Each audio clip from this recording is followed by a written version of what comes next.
Okay, good afternoon, everybody, and welcome back to Sunoikis' Digital Classics. This is our first session of the summer term 2022. And today, I'm very happy to have this first session about WordNets.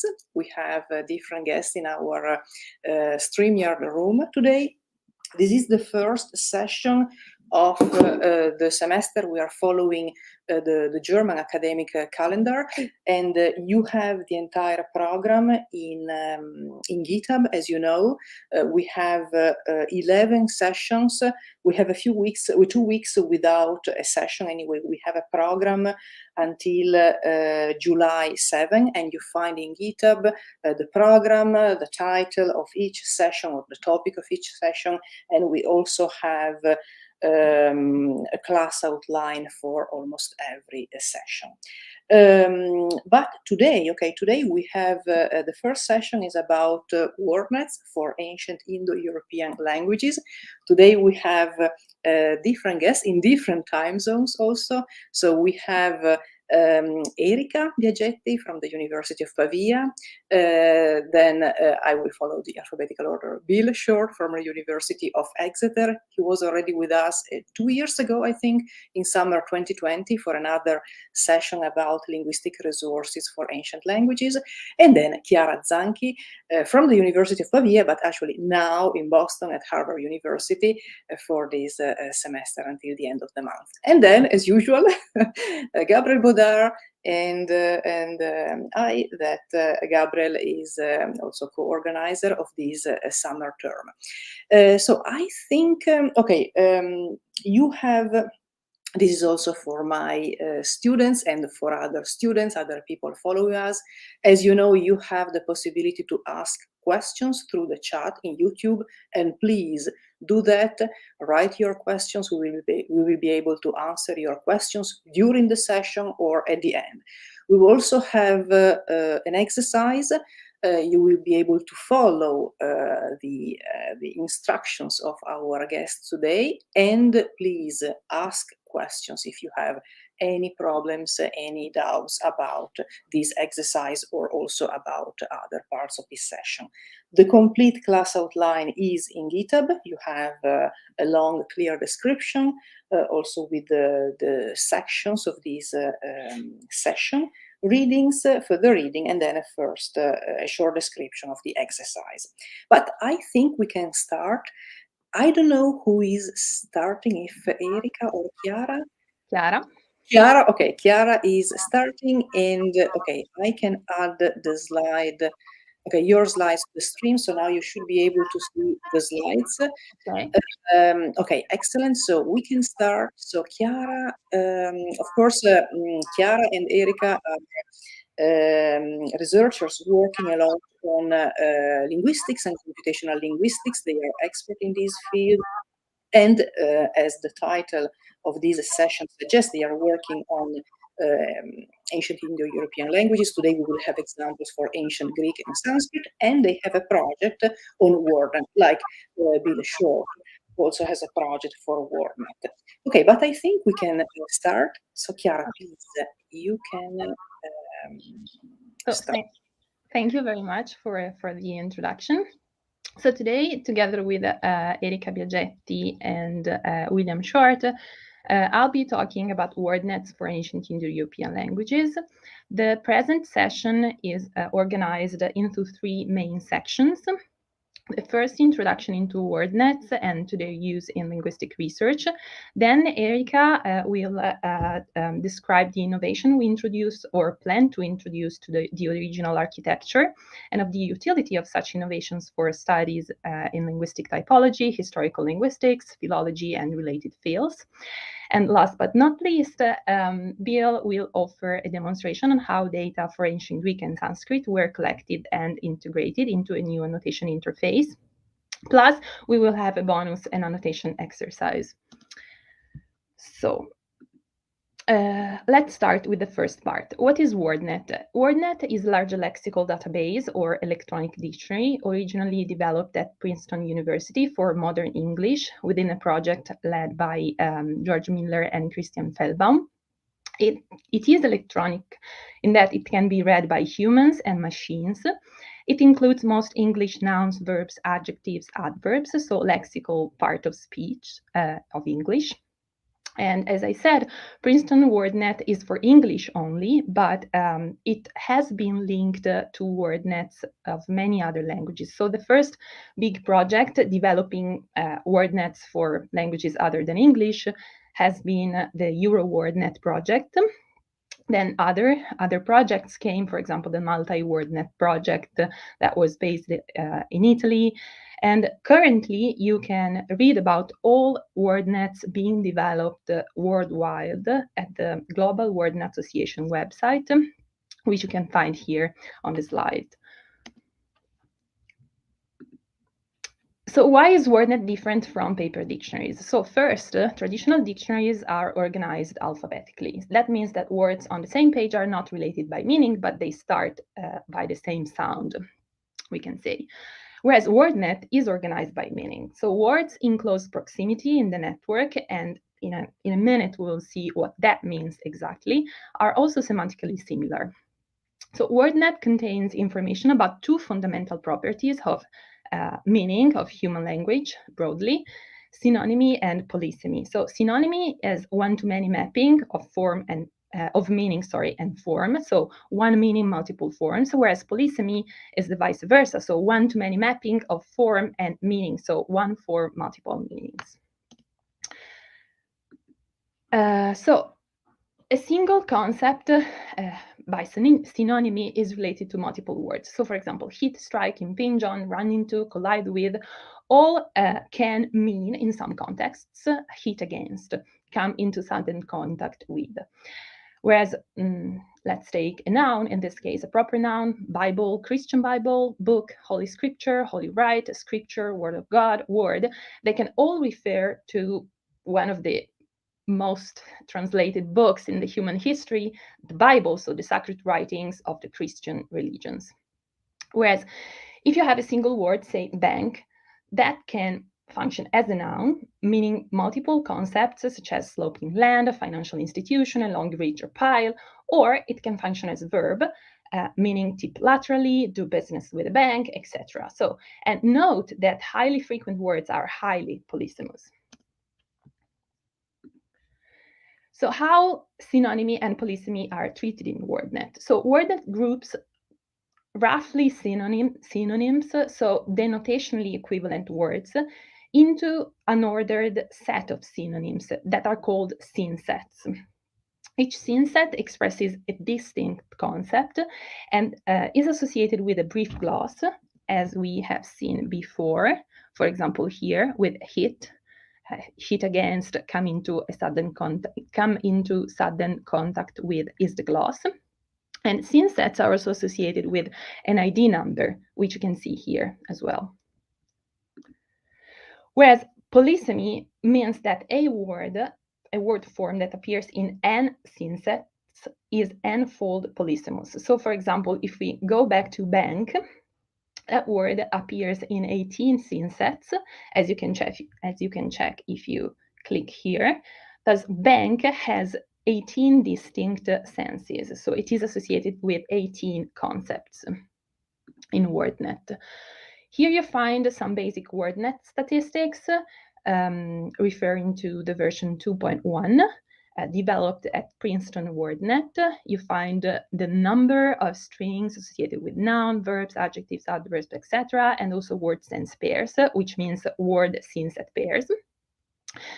But I wanted also to point out that lately, Open English WordNet has been developed as a fork of the Princeton WordNet, developed under an open source methodology. And here you can find the GitHub page of this project, telling you more about this new English WordNet. So we have talked about the difference between WordNet and traditional dictionaries. We have, I have told you something about polysemy and synonymy in WordNet. But what about the net part of WordNet? So in WordNet, words are connected through lexical relations, whereas concepts, so scene sets, are related through semantic conceptual relations. And all of these relations are organized in a graph, so in a large semantic network made of bidirectional arcs expressing relations. So there are 4 semantic networks for the 4 lexical parts of speech included in the lexicon: nouns, verbs, adjectives, adverbs, but there are also relations connecting different parts of speech, and we will see some of them. So, for example, a relation holding between noun scene sets, so scene sets associated with nouns, is the hypo-hypernymy relation. For example, Robin is a kind of bird, bird is a kind of animal, Robin is a kind of animal. So you understand that this relation is transitive. And on the other way around, the class of animals, if you start from the right part of the hierarchy, so the class of animals includes birds, the class of birds includes robins, the class of animals includes robins. So the properties of these relations are asymmetry and transitivity. It relates more or less general concepts, and it creates hierarchies or trees that can have up to 16 levels. Another relation holding between nouns, so scene sets, or rather scene sets associated with nouns, is the PartWhole relation, meronymy, holonymy relation.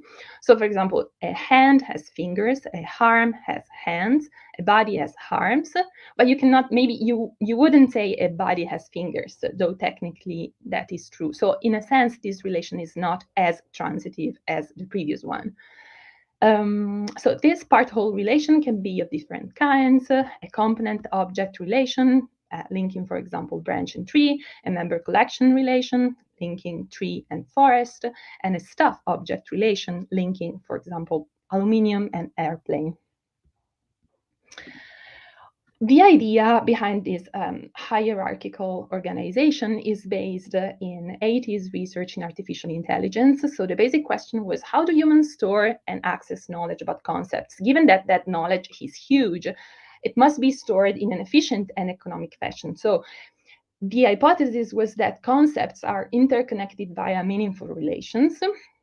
And so knowledge about concepts is computed on the fly via access to general concepts. So we know that redbreasts fly because we know that birds fly, and we know that redbreasts are a kind of bird. So knowledge, according to this view, according to this 80s view, is stored at the highest node. And so there have been experiments measuring reaction times to statements involving knowledge distributed hierarchically, across different levels. And so people confirmed statements like bird lays eggs faster than redbreast lays eggs. So the hypothesis was that the utterance in 2 requires look up at a higher level, whereas 1 does not. So actually, these results, which go back in the history of studies, are not compelling because reaction times are also influenced by other factors such as prototypicality. So basically, what kind of birds you usually encounter in your life, and word frequency. So people recognize more easily more frequent words. But this idea inspired WordNet and the hierarchy I was explaining before. There are also relations holding among verbs. The general principle organizing these relations is that of lexical entailment. So, for example, V1, to snore, entails to sleep, V2. This is meant as a unidirectional relation. So if V1 implies V2, V2 does not imply V1. So, and if there is a bidirectional implication, the verbs are synonyms in WordNet. So entailment can imply temporal inclusion, in that you can have troponymy in which the 2 verbs are extended, have the same time extension. So for example, if you are talking and whispering, so in this manner, by whispering. You whisper the same time you talk. There is also a relation called proper inclusion. If you snore, you sleep, but you may sleep without snoring, or the entire duration of sleep can be different from the entire duration of snoring. You can have entailment without temporal inclusion, and that is, for example, backward presupposition. So if you forget something, you previously knew that something. And you can have a cause relation. So if you show something to someone else, that someone else will see that something you've shown. There are also relations among adjectives, and pay attention to these because these can link both synsets and words among each other. So, for example, if you look up the adjective short in the Wordnet, you will find an attribute relation from short to stature. And this relation connects synsets. You would also find an antonym relation, and this relation connects words. So, for example, tall is an antonym of short.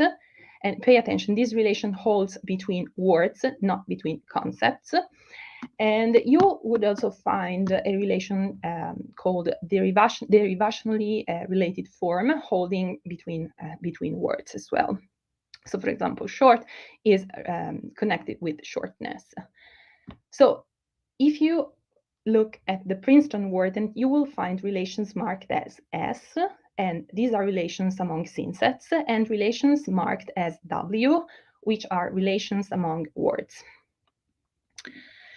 You may have wondered why antonyms are linked at the word level and not at the concept level. Well, this is because adjectives are organized in clusters, and these clusters are organized around a prototype in Princeton Wordnet. So prototypes, for example, fast and slow, are direct antonyms at a lexical level, whereas other members in the clusters are indirect antonyms.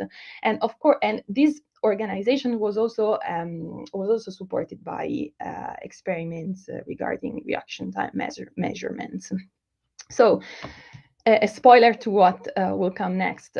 If we deal with ancient languages, how can we select these prototypes for ancient languages, given that we don't have native speakers selecting these prototypes or reacting to our inputs, linguistic inputs?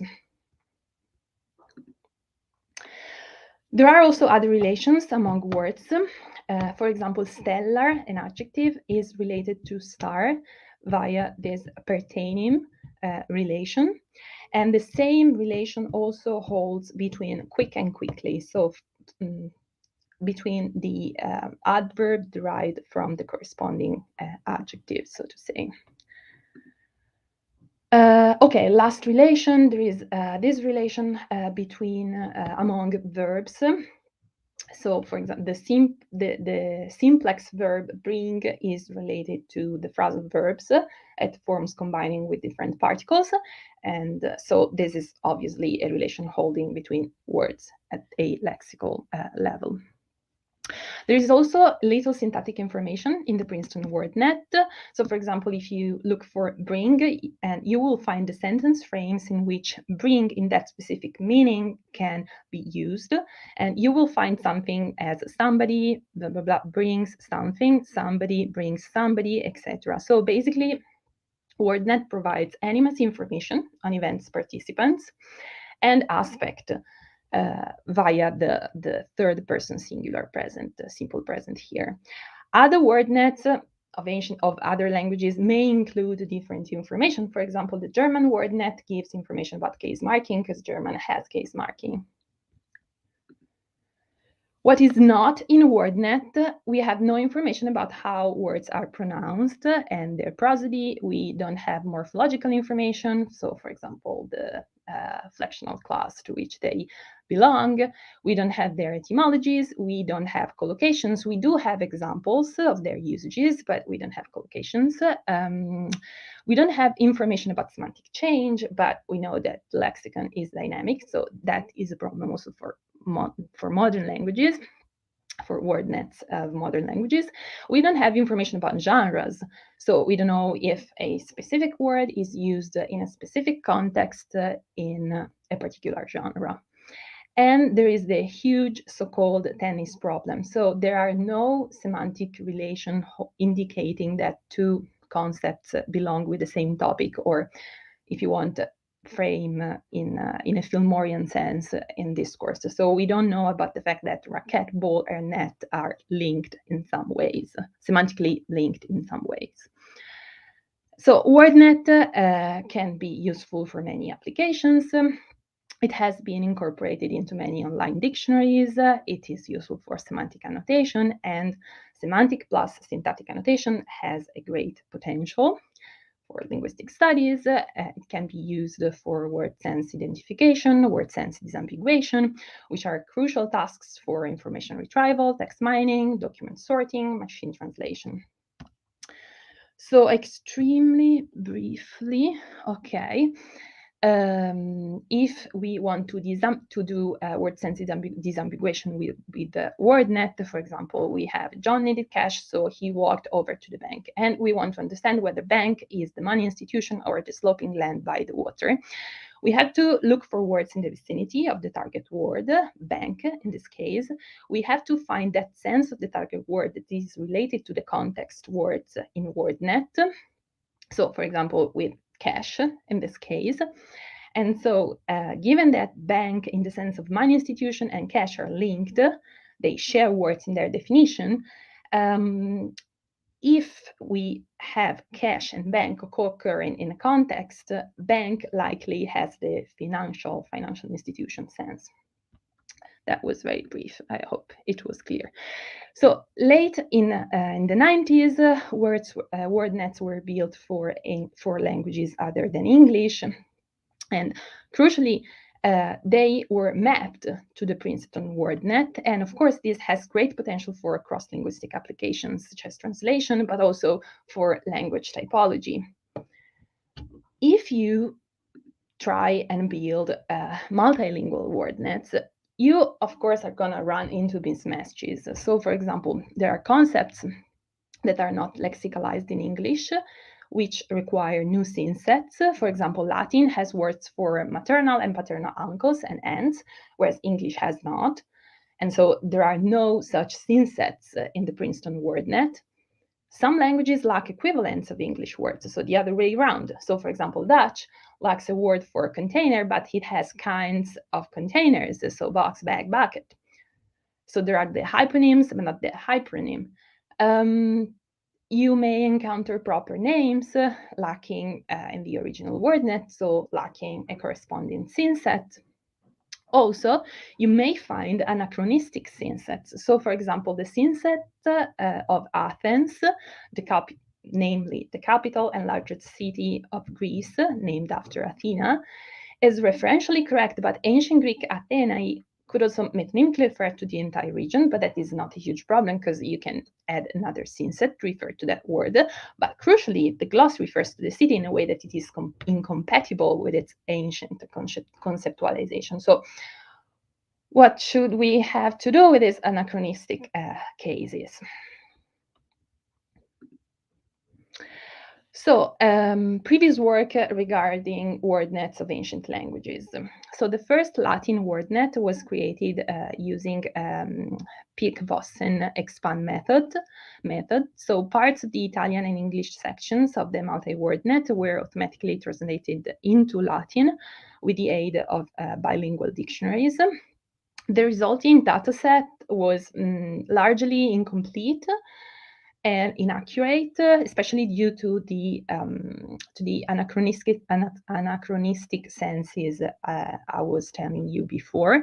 So, for example, to the Latin verb voco, the scene set, send a message or attempt to reach someone by radiophone, etc., was assigned, given that the corresponding words in English and Italian can also have that meaning. But of course, that is not true for Latin voco. The Sanskrit WordNet is based on a totally different methodology, in that it was built by annotating an ontology, and then the concepts in that ontology were mapped to the concepts stored as scene sets in the Princeton WordNet. Lastly, the ancient Greek WordNet was born in 2014, drawing from a previous collaboration with the University of Pavia by an international effort of the Institute of Computational Linguistics, Antonio Zampolli in Pisa, the Perseus Project, the Open Philology Project, and the Alpheus Project. And it was constructed using the same expand method I was talking about for the Latin WordNet. And then scene sets of the ancient Greek WordNet were aligned to the Italian section of the multi-WordNet and to another Italian WordNet hosted in Pisa, Ital WordNet, and to the Latin WordNet. So I think with this, I'm finished. I'm done with my part. And so I leave the stage to Erika. Okay, thank you, Chiara. Just a second. Okay. Let's see if you can see my slides. Okay, does it work? No. No. I don't see. I still see the slides of Chiara. Okay, now it should work, I think. Okay. Yes, now it works. Perfect. Okay, perfect. Thank you. Right. As you can see from this first slide, I will introduce the family-specific innovation we added to our WordNets of ancient Greek and Sanskrit, two WordNets that we are building at the moment as a collaborative work between the University of Pavia and Exeter, and we also have several other collaborators around Europe and elsewhere. This is the outline of the second part. As I was saying, I will introduce the innovation we have added to these two WordNets in order to better capture the polysemy of words, including their figurative, metaphorical, and metonymic uses. And for doing this, we have adopted a cognitive linguistic approach. Secondly, we have introduced some innovation in order to account for Indo-European family-specific features. And this means adding diachronic and stylistic metadata to our databases, more fine-grained lexical relation, and finally, adding minor changes to the set of semantic relations. At the end of my presentation, I will briefly present a pilot study we made in order to link the ancient Greek WordNet to other resources for ancient Greek. And finally, I will present some possible application of our databases. So let's start by seeing how we represent meaning in ancient language WordNets. Like in previous WordNets, and as Chiara already explained, our ancient language WordNet are lexical database in which meaning is stored in a relational way. These WordNets comprise nodes for lemmas to which meaning are associated in the form of scene sets. Then we have lexical relation which connect lemmas to each other. And finally, we have semantic relations which establish connection among scene sets, so between senses. Like in previous WordNets, again, lemmas are can be assigned multiple scene sets, which indicates that they are polysemous. However, in an innovative way with respect to other WordNets, we frame our lexicographic work within a cognitive linguistic approach, which means that we embrace a principled view of polysemy. This entails that we avoid exaggerating the number of distinct senses associated to each lemma, and that we assume that all senses of a lemma are organized in a structured semantic network. This structured semantic network usually comprises literal senses that are detected based on their early attestation, concreteness, and predominance in the network. Then we have non-literal senses, which are derived from literal ones through the cognitive processes of metaphor and metonymy.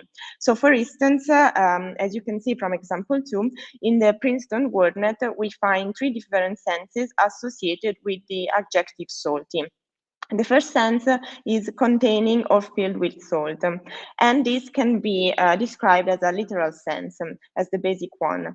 Then we have a second sense, which is one of the 4 basic taste sensations, like the taste of seawater, and this is a metonymic sense, which refer to the same domain as the literal sense. And finally, we have a metaphoric sense, which is engaging, stimulating, or provocative, which maps the literal sense onto another domain. Turning to the annotation of lemma, this structured notion of polysemy translates in dividing, in distinguishing among synsets that correspond to literal, metonymic, and metaphoric meanings. So, for instance, in the ancient Greek wordnet, we have the word for salt, which is hals. This word is associated with 16 different synsets, and we ask our annotators to distinguish to divide this synset into literal, metonymic, and metaphoric senses. So, for instance, we have the literal sense salt, and then we have a metonymic sense such as body of salty water, and finally a metaphoric sense such as wheat. Beside assigning each synset to a literal metonymic or metaphoric group, we also add other information to synsets. Basically, since we are dealing with corpus languages that enjoy centuries of attestation and a long tradition of studies, we have decided to tag each synset for its periodization, its literally genre, and optionally with loci, which are exemplifying occurrences which refer to authors or works. So, for instance, the 3 synsets associated with the word hals that we have seen in the previous slide are attested in different periods, genre, and loci. The literal sense is attested already from the archaic period of the Greek language, and it is attested in poetry, epic, historiography, narrative, and in several different works.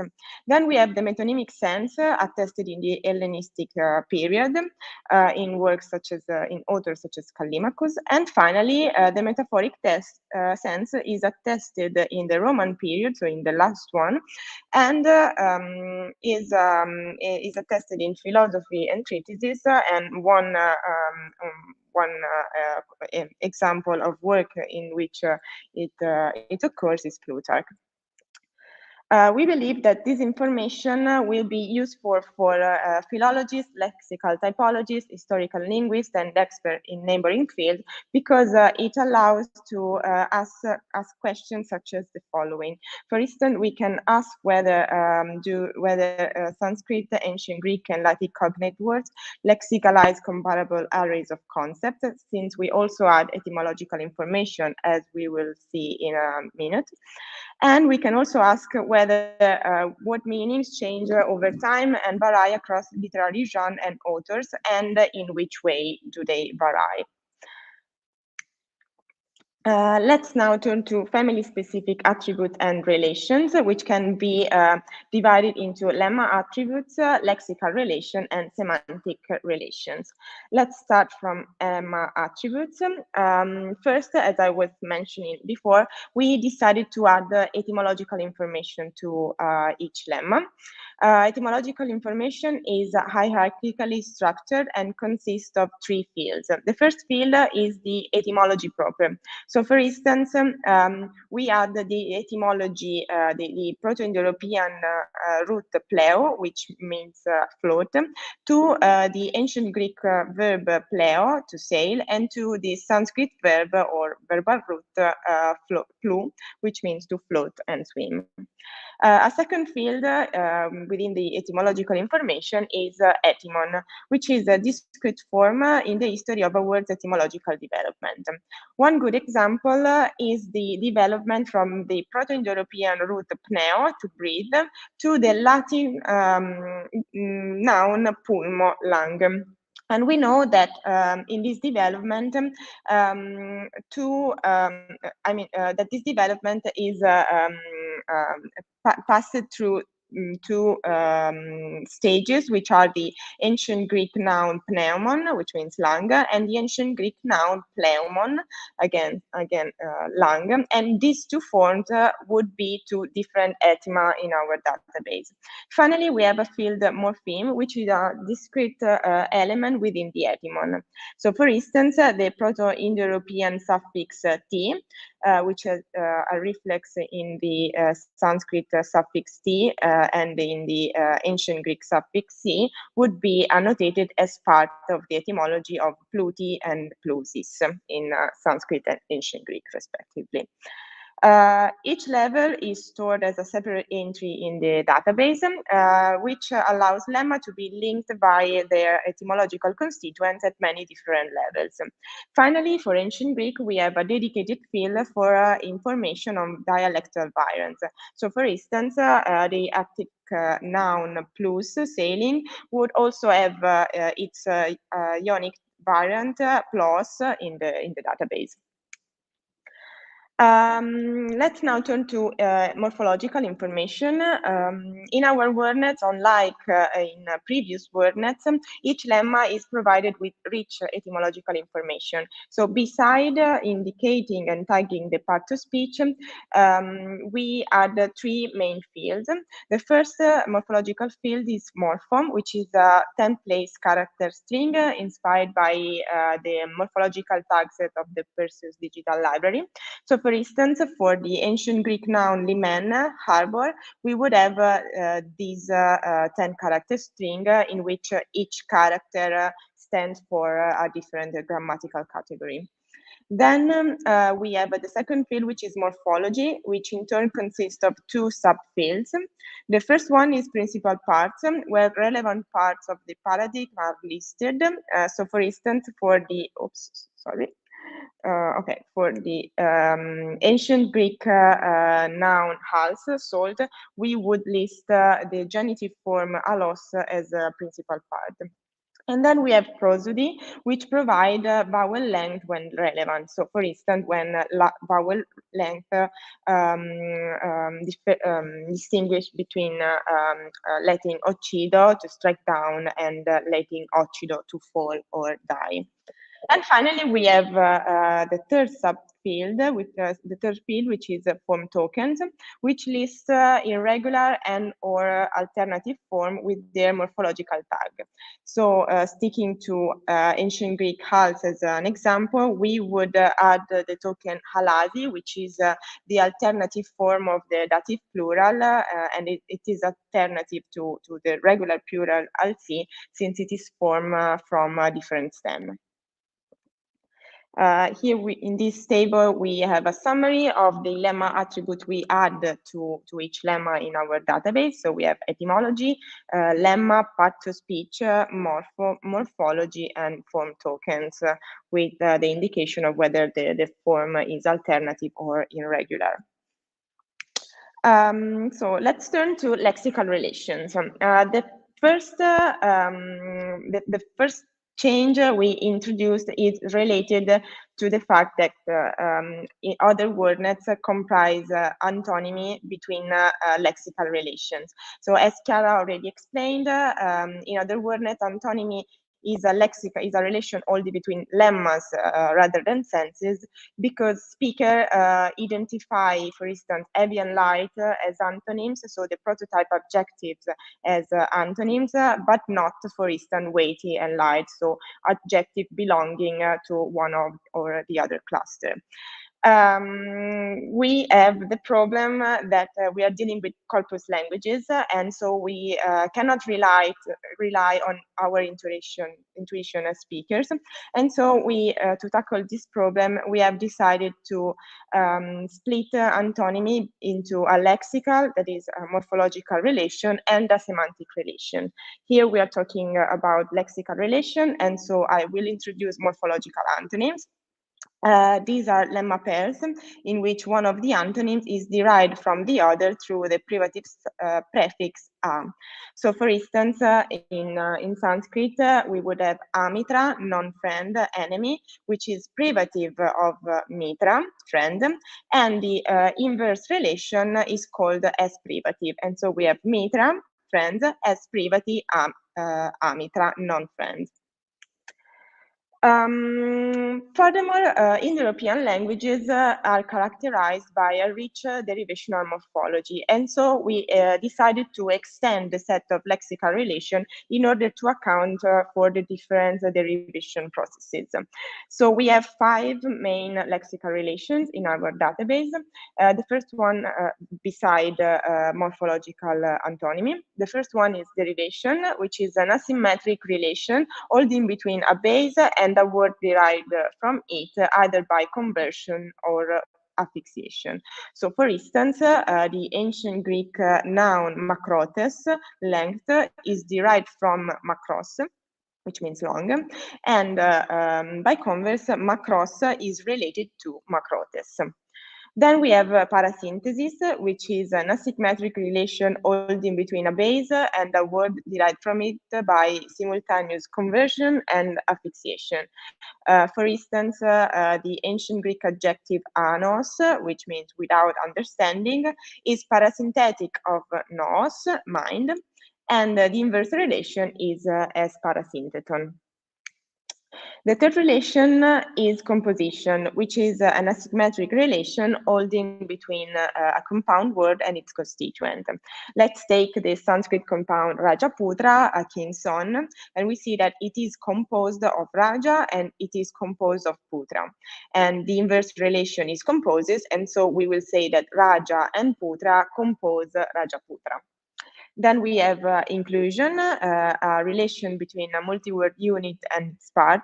It can be, one example is the ancient Greek multi-word unit thalassia erga, which stands for navigation, and it includes thalassios, which is an adjective which means related to the sea, and it also includes ergon, which means work. The inverse relation, it's called is included in.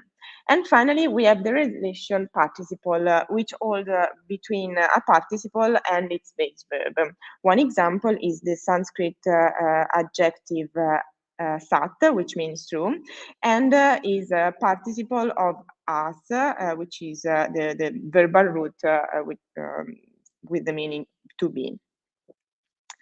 Here again, we have a summary of the 6 lexical relations with their label and the inverse relations. We have antonymy, derivation, parasynthesis, composition, inclusion, and participle. Finally, we have semantic relations.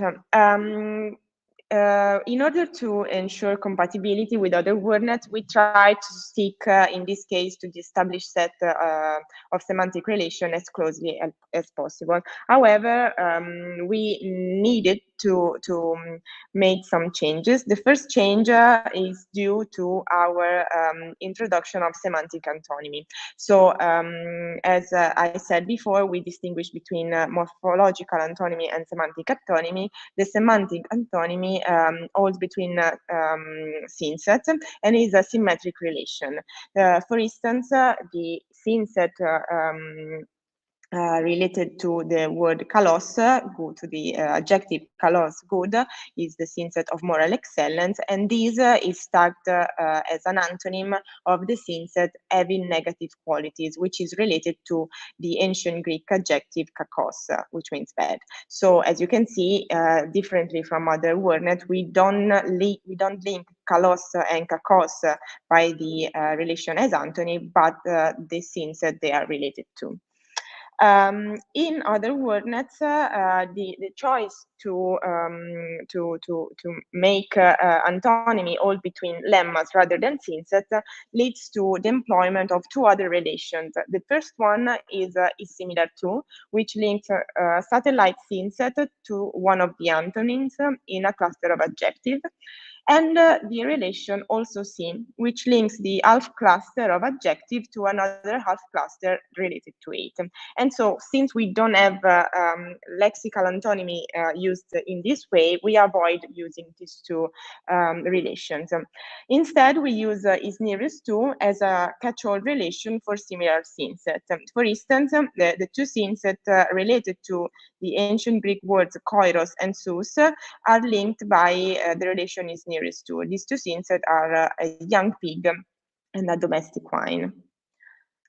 Then we added another relation, which is a verbal sense group, which is a symmetric relation linking verbs related by aspectual, voice, or valency related properties. For instance, the synset become conscious of, which is related to the ancient Greek verb gignosko, is linked via the relation verbal sense group to the synset possessive knowledge about, which is related to the ancient Greek verb oida, to know. Finally, we have the relation qualifies event as. This is an asymmetric relation between an adverb and an adjective. That is between synsets associated with adverbs and adjectives. For instance, the synset associated to an adverb for an extended time or at a distant time is related to another synset which is indicating a greater than average duration of time or a duration of specified via the relation qualifies event as. And these two synsets are related to the ancient Greek adverb makran, at length, and to the ancient Greek adjective long, makros.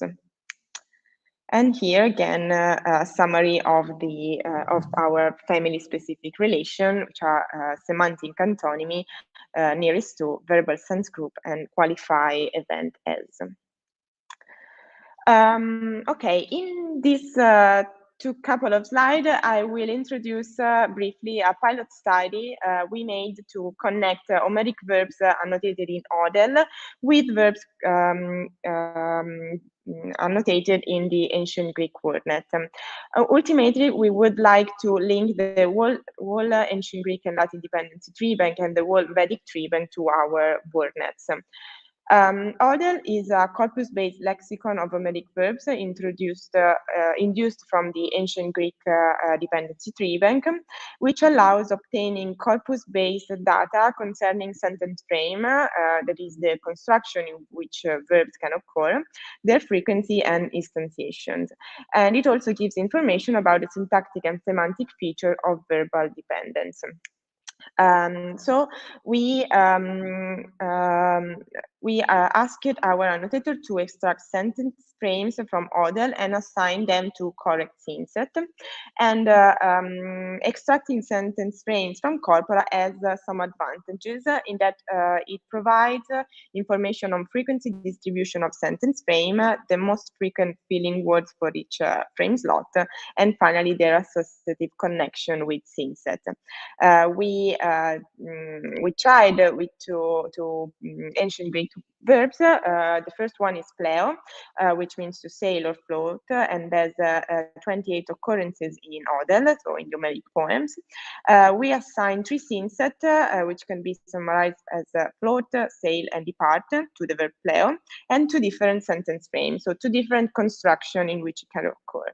And finally, we tried and annotate and link the verb angello, which means to announce, which has 27 occurrences in Hodel.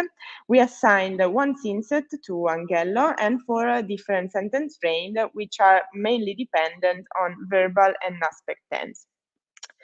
So let's conclude with applications. We believe that our WordNets will be precious resources for linguistic as well as philological and literary studies. Starting from linguistics, the development of objective methodologies for research on both diachronic change and interlinguistic variation in lexical semantics is a well-known desideratum in historical and comparative and typological linguistics. For philology, epigraphy, anthropology, and related fields, our WordNet will be very useful because they will finally give the possibility of searching ancient texts for specific senses or semantic fields rather than limiting each research to specific words, so to lemmas or word forms.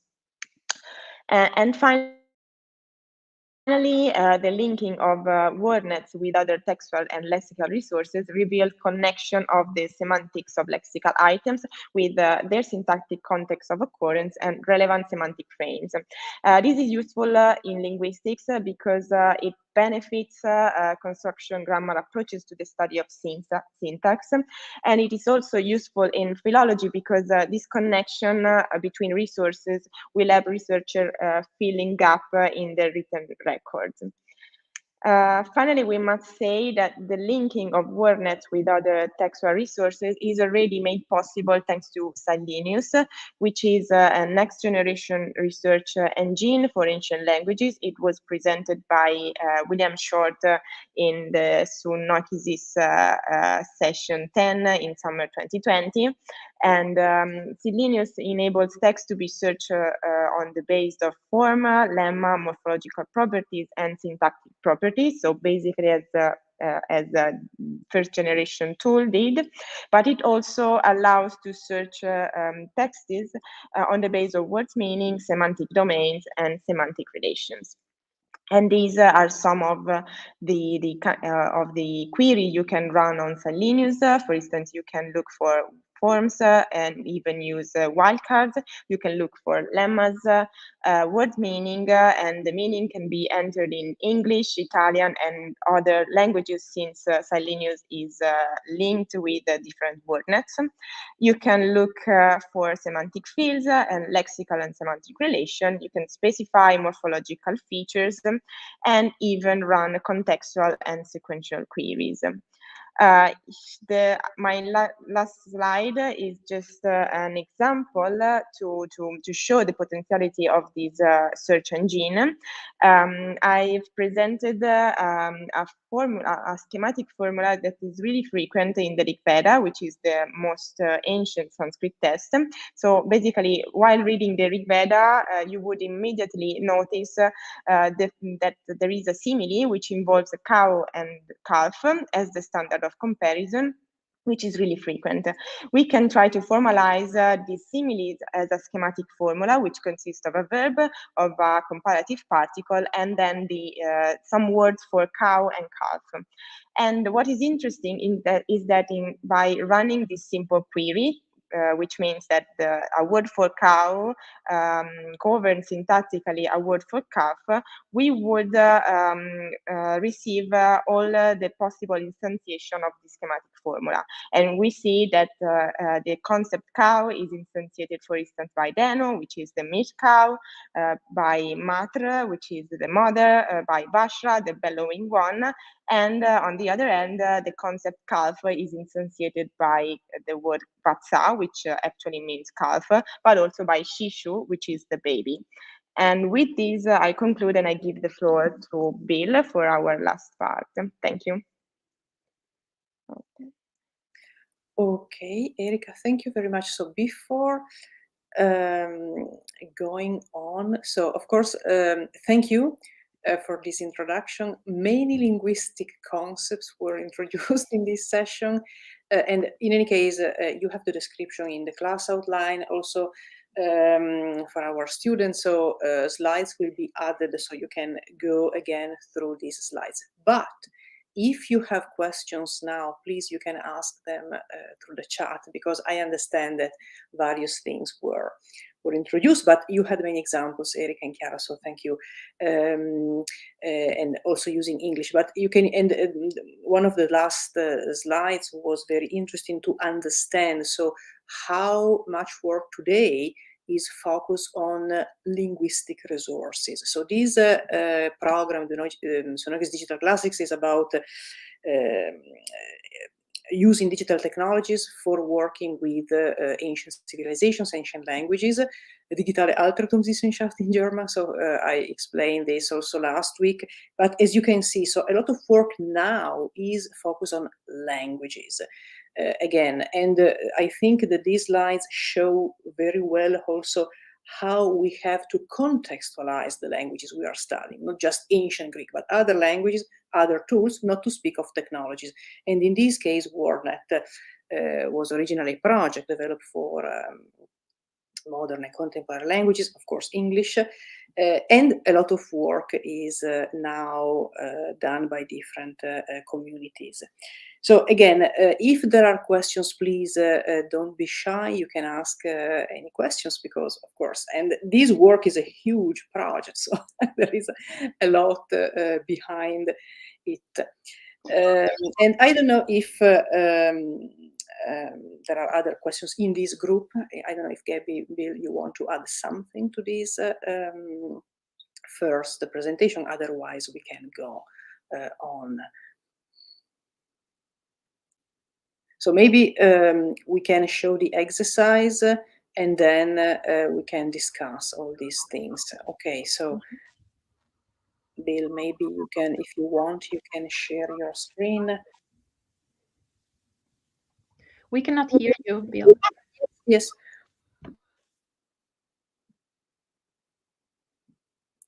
No? It was working before. It happens, we know. So no panic. Take your time. Well, in the meantime, I can maybe just a question for to think, to show. So how you build these resources. You have mentioned annotators during your presentation, Chiara and Erica. So maybe, and Bill, so no, we can't. Sorry, we can't hear you. You are muted now.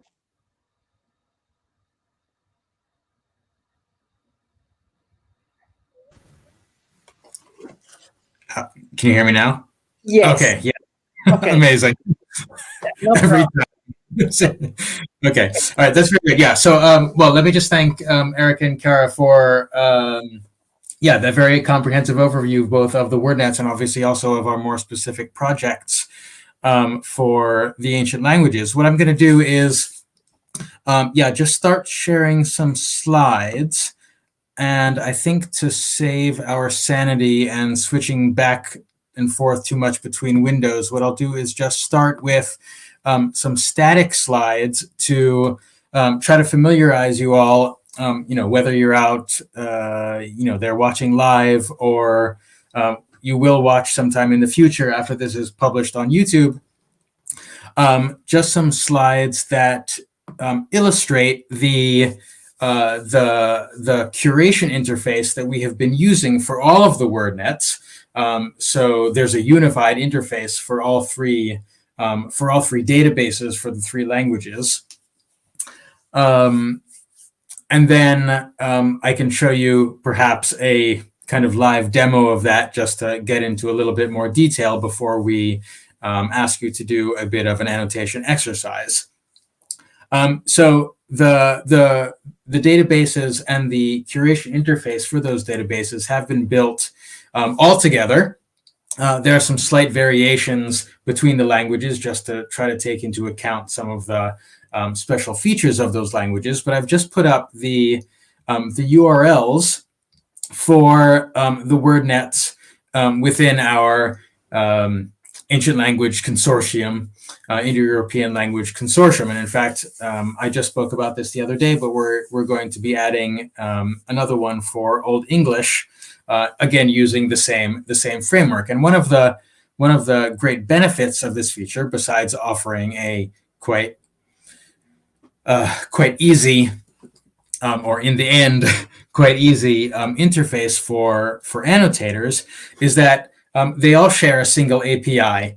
So you can access the data from all or any of the WordNets, all using basically the same or at least a very similar set of URLs. So you can access that programmatically or in any in any way that you want to, including on the web. And this makes actually comparison of data from the different databases from the different languages fairly straightforward. All right, let me just. Okay, so just especially Erica has talked about some of the new data structures that we've introduced over and above the framework of the Princeton WordNet. So this includes obviously lemmas, the synsets, so senses, lexical relations. We've already seen semantic relations, including the new ones that we have added. Sem fields, that large collections. We can think of those as conceptual domains. So large-scale organizations of synsets, right? Of figurative mappings, so to represent metaphors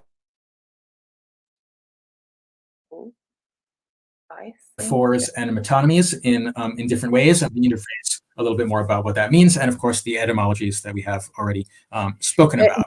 Sorry. What you should be able to see here is just a screenshot of what the curation interface looks like for a lemma. Diazeteo here from the Greek WordNet, and this is actually just part of it. So this shows the kind of basic lemma information that we provide. Obviously, we have the language that's in question, the lemma in its original script, the part of speech. We've already talked about the WordNet framework as including the four basically open classes, so nouns, verbs, adjectives, and adverbs. We will be adding also prepositions to that, since especially in cognitive linguistics, prepositions are a part of speech where polysemy is rife. So we want to be able to include that. We include a morphological tag. That's this 10-field tag. You can see there V1 SPIA-1-. It looks quite cryptic, but you can just think about that. The first element is the part of speech, right? So this is a verb. Okay, that morphological tag just identifies the lemma itself. It tells you the morphological features, first person singular, okay, present, indicative, active. The other fields are for nominal information and for inflectional group information. If you're interested, and if you dig a bit deeper in the annotation exercise, we can talk about what the potential values are for those fields, but it's almost as what you would expect. It's the normal grammatical descriptors as we learn them in language classes. We provide a unique identifier for every lemma that makes access very easy. Principal parts, as we've already mentioned, that helps with identification of the word, but also for lemmatization. So the WordNets come with a kind of lemmatizer built in, and provided that we have complete principal part information, we can also do lemmatization for these languages. And then the fuller record is down below, and that includes a number of different features. So this is just specifying the morphological tags, as I had already mentioned. The key thing in WordNet terms is, of course, the synsets, so sense attributions, right? we've already said that one of the new features that we have introduced is at the level of sense attribution, so at the level of a lemma-synset relation, tagging these relations with periodization information. So you can choose to mark particular periods. If there's a word sense that belongs only to a particular period, that's specialized to a particular period, or also specialized to a particular genre, you can indicate that.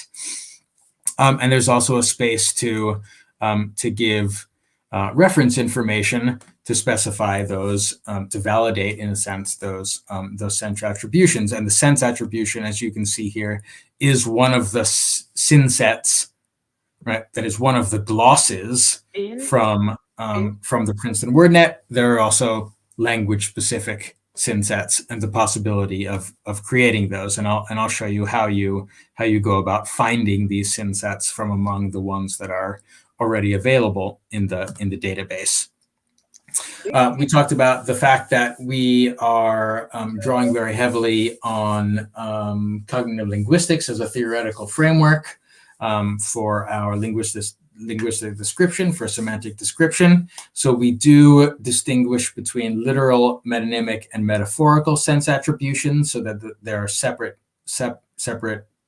sections for each of those. So you can see here a metaphoric sense.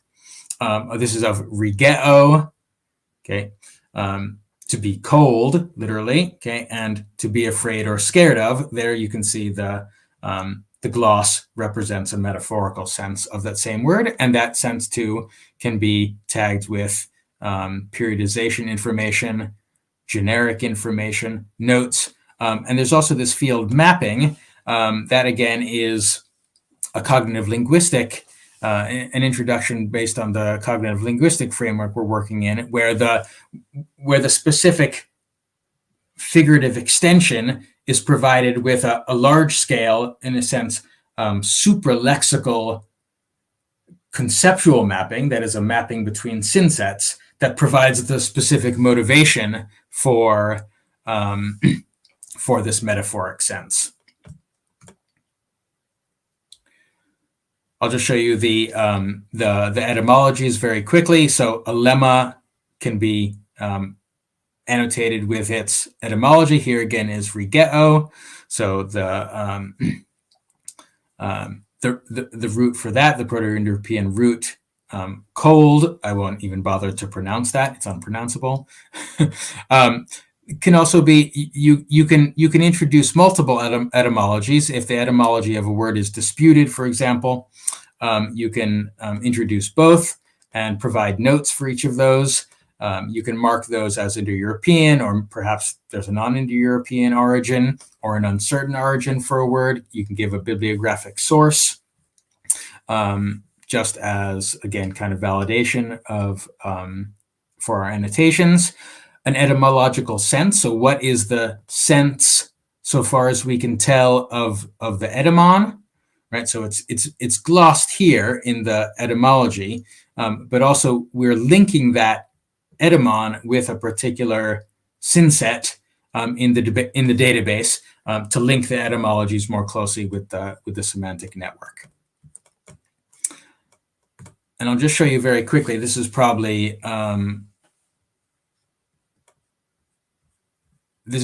beyond the scope of our annotation exercise, but just another point about the etymologies, which is very important.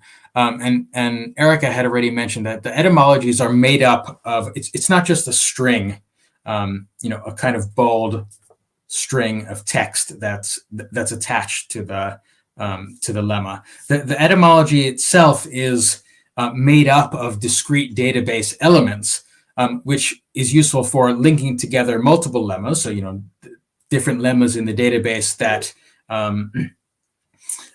are outcomes of the same etymon, and you can query the database for that. But actually, we can also link together the different wordnets, etymologically speaking. Here, I've just given an example from the Latin wordnet, althea, that's the plant mallow, marshmallow. And this has a Greek origin, and the the Greek etymology that's given there is linkable then to the Greek WordNet. So we can, in a sense, navigate between the different WordNets because they share many different structures at different levels of the linguistic description, of the semantic description. So we can kind of go back and forth between the two languages in that way, and because they are, they themselves are closely interconnected. So we need to be able to represent the same kind of interconnection. Here's just to show that the etymology itself is manifold and articulated. So it's made up of discrete levels. These numbers here just represent the levels of development. So 0 is the oldest, let's say. It's the origin, the beginning of the development. Then we have a verb and the noun, and that gives the output, the outcome for the Latin word. We had mentioned cognitive linguistics, so conceptual metaphors as relationships between concepts are also well, I should say, in the process of being input. This is part of the project that's very nascent, just at its beginnings. In the Latin WordNet, we have a dedicated project to identifying and inputting some of this metaphorical information kind of as a test bed. So you can see some of the metaphors here that are represented there. Again, representing mappings between synsets understood as discrete concepts in the conceptual network. So experiencing fear is possessing an object, or fear is an object. And you can see there the source, the so-called source and target domain are in a sense glossed or identified with particular synsets. And here is just the illustration of a metaphor record where, again, following the theoretical framework of conceptual metaphor theory, we provide an annotation scheme that follows that quite closely. And a space even for examples of that metaphor.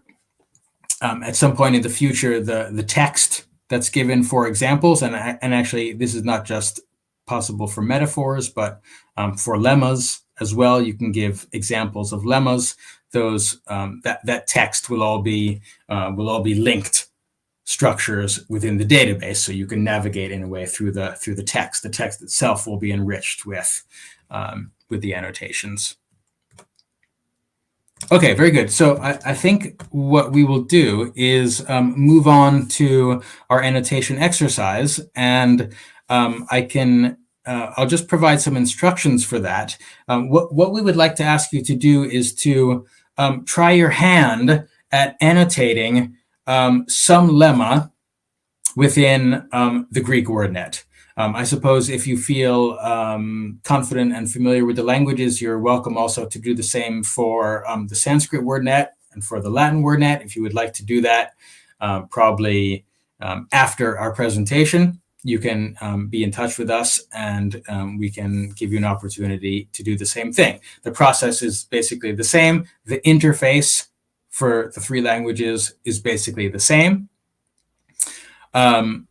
If we're thinking about the Greek WordNet, what I've done here is just what you need to do is choose a lemma.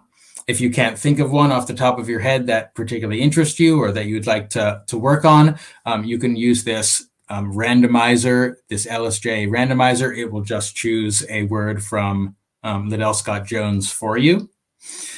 You can take that word, go to the Greek WordNet, and I'll show you that in just one moment to keep from switching screens too much. And using a standard reference dictionary, so the LSJ is very good. You can even find that on the Perseus project with a link there. And the task is just to, given the sense definitions in the dictionary, to assign appropriate synsets to the lemma for as they are literal, metonymic, and metaphorical senses. So here, what I'll do is just click on this link here just to show, and hopefully you'll be able to see that. I don't know if that's true. Bill, I don't know if you'll keep seeing my slides or if you'll be able to see. No. Bill. My browser. Can you see my browser? No. Okay, I'm sorry for our audience. Bill can't hear us because I'm going to stop sharing for a second. Bill, we can't hear. You can't hear us. Can you guys see my browser or no? No. Okay, I'm going to try now to show the browser. Okay, great. So screen again every time. Okay. Okay, now you should be able to see it. Yes. Yes. Okay. Hooray. Okay. So this is just the landing page for the Greek WordNet. The Sanskrit and the Latin WordNet are very similar. Okay. If you log in here, we've got credentials for you specifically created.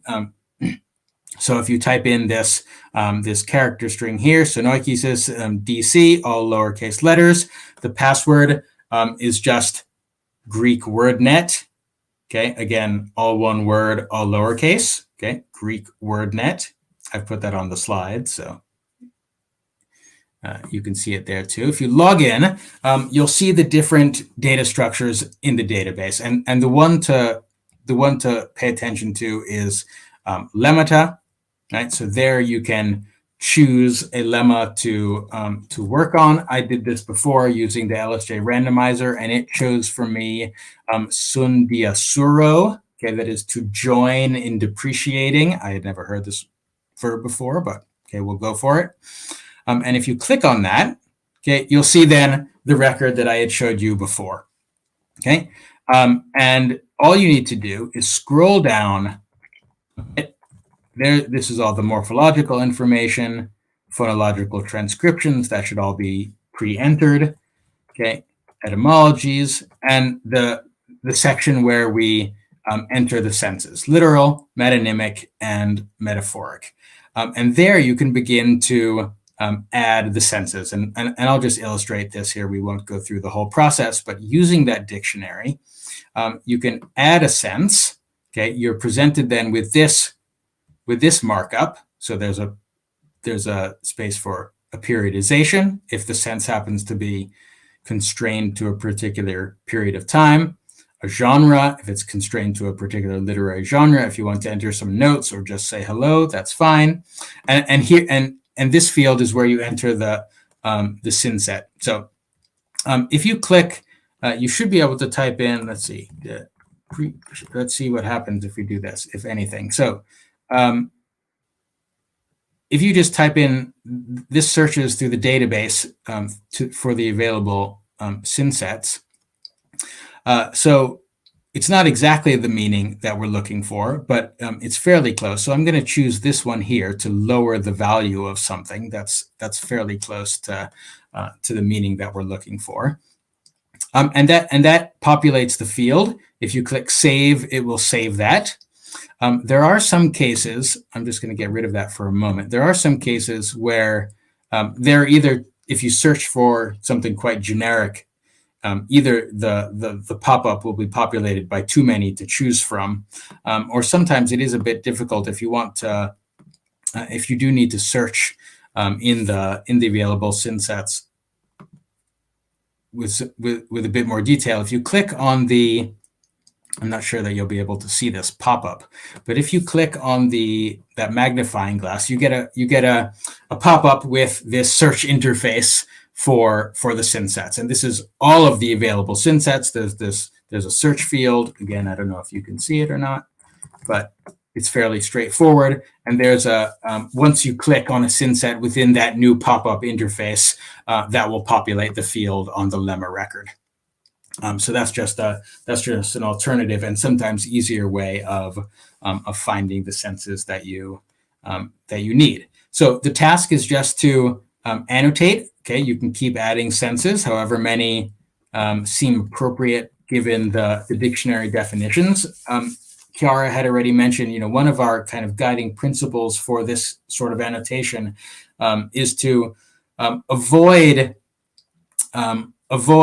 over annotating, avoid over determining the senses. We want to keep the senses in a way at a more general level. So avoiding too many contextual modulations of sense, but keep the in a way the prototypical, the major nodes within the semantic network to the extent possible, but making those distinctions between literal, metonymic, and metaphoric. And since I think we're probably bumping up against time, I'm going to stop sharing at that point and maybe leave us there.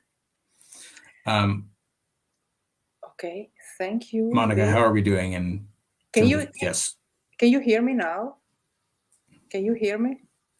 I can't hear you now. Can everybody else hear Monica? Yes. Okay. I don't know what's happening with the audio. So yeah. Anyway, okay. Okay, so I don't know. Can you hear me now? Monica's going to say something. She's okay. typing something. Okay.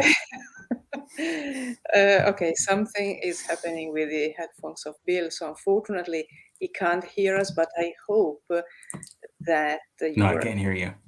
Yeah. Can you hear me now, Bill? No. I think so. Probably the best thing is to mute Bill. I'm sorry to do that.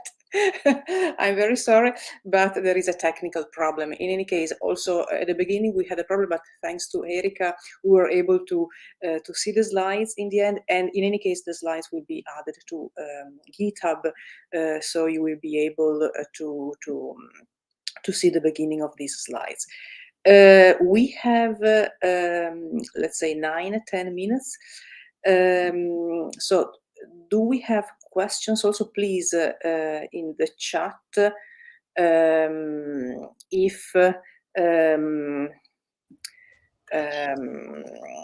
if you have any questions, please use the chat in YouTube. We will be able to answer. In the meantime, I don't know if there are any comments, questions. Monica? Yes. Before you were asking about annotators before Bill started with his presentation. So currently we are trying and recruit students as annotators.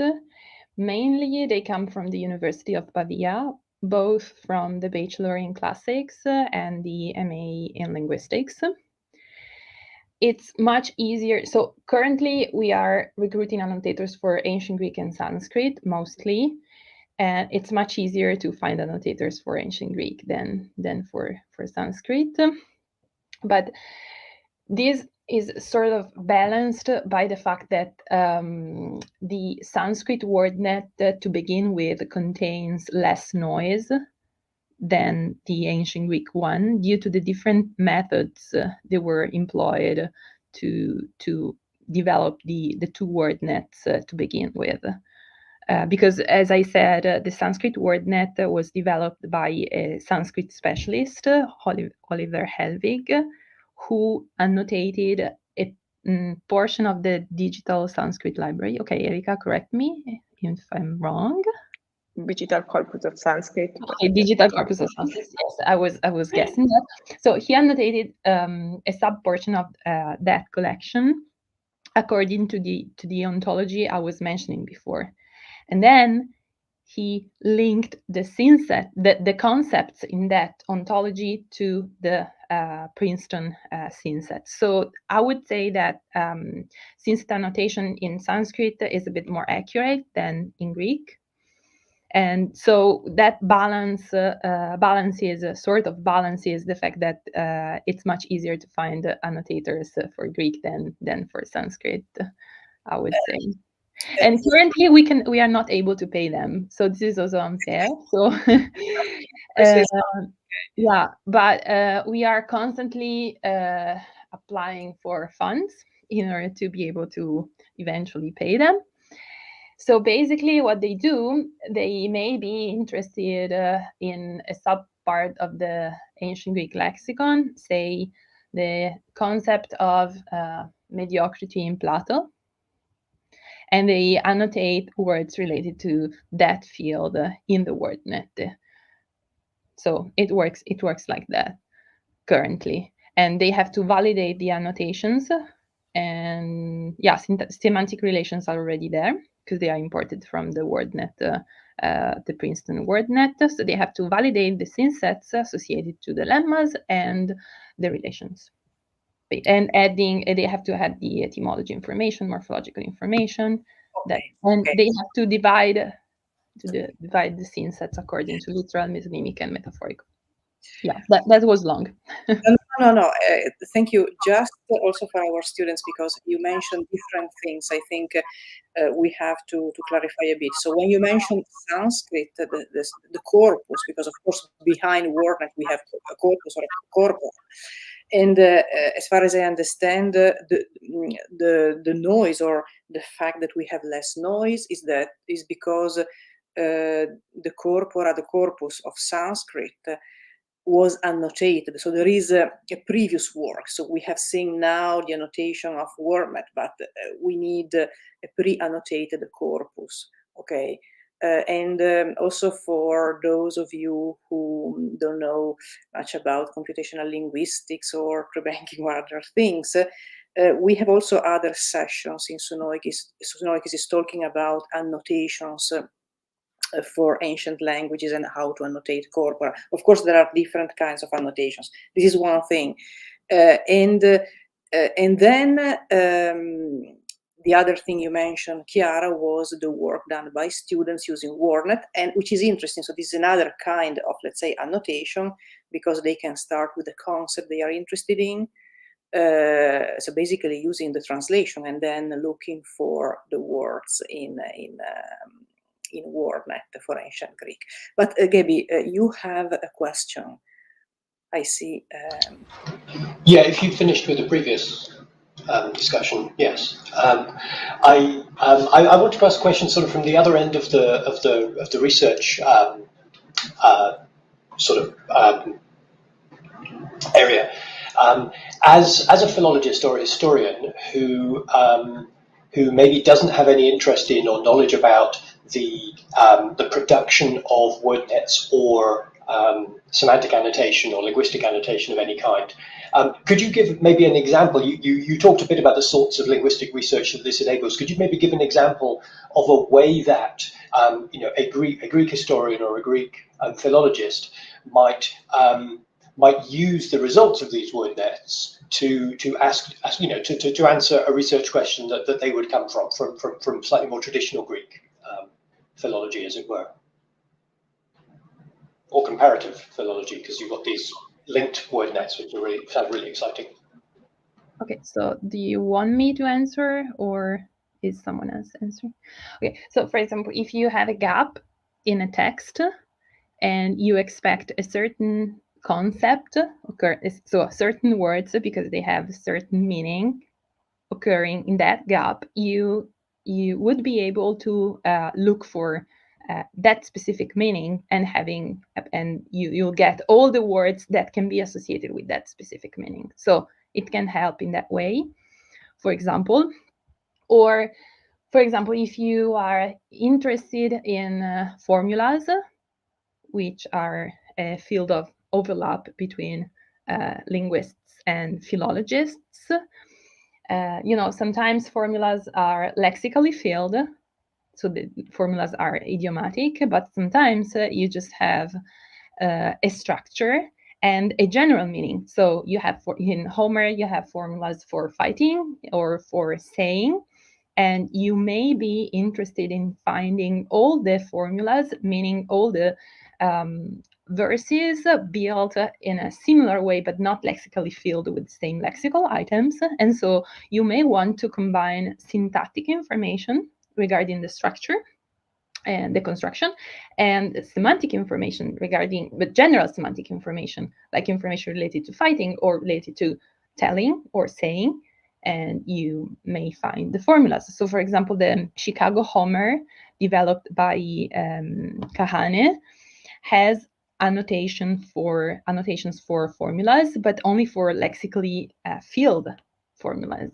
And by combining these two types of information, you would get additional formulas, so more abstract, so to say, but still formulas. Yeah, so these are just two examples that came to my mind. Thank you. I liked particularly your idea of filling a gap. I was working in epigraphy and papyrology. So if for example I have you've got a new papyrus and you've got the end of the line is lost. You've got the main verb, but what's clearly the object of that verb is missing. Could you, for example, say what are the most likely objects, or what are the candidate objects of verbs that have the same semantic field as this verb, to get you a whole bunch of candidate things that you could publish? I mean, it's not going to answer it for you, but it's going to give you a bunch of options. Is that a sort of thing you could do? If you add sentence frames, for example, yes. Currently, you have to guess a specific meaning of an object, and you have to look for a specific synset, I guess. But if we will be able to link the WordNets with, for example, Valency Lexica, you get the sentence frames, and through the sentence frames, you'll be able to find those structures you're interested in. Yeah, I mean, I can jump in here very quickly too, if you can hear me. Yeah, I mean, that's kind of that's in a way the work that Silenius does, and Eric actually could maybe it's the real power, in my opinion, right? And I'm probably coming at it from the perspective more, that's more similar to yours, Gabby. I'm a text scholar, right? For me, it's real power as well once we get the WordNet as a backing for text, and that's what Silenius tries to do, right?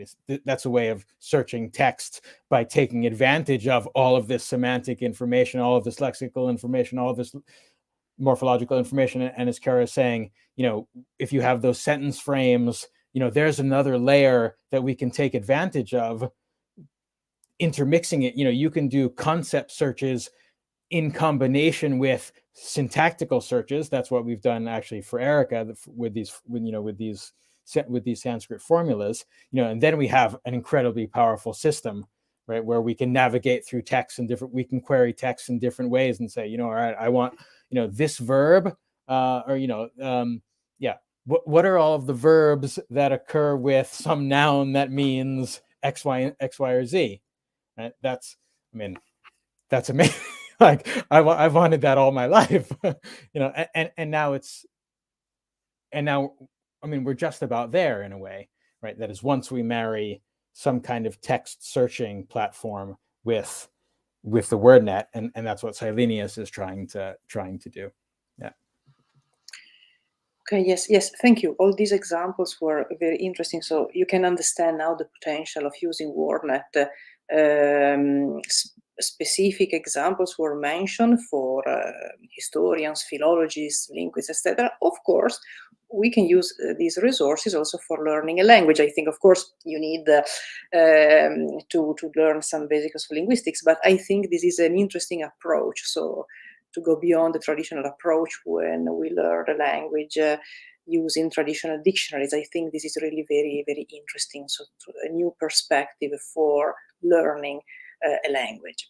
Okay, so now unfortunately our time is over, so we have to finish. And Bill, I'm happy that you can hear us again. So we had no problems with this. So we could hear you. We had a slight problem at the beginning, but fortunately Erika could upload the slides. So you couldn't hear us, but we could hear you. So no problem. And I kindly ask our guests to send me the slides, so we will be able to upload the slides after the session.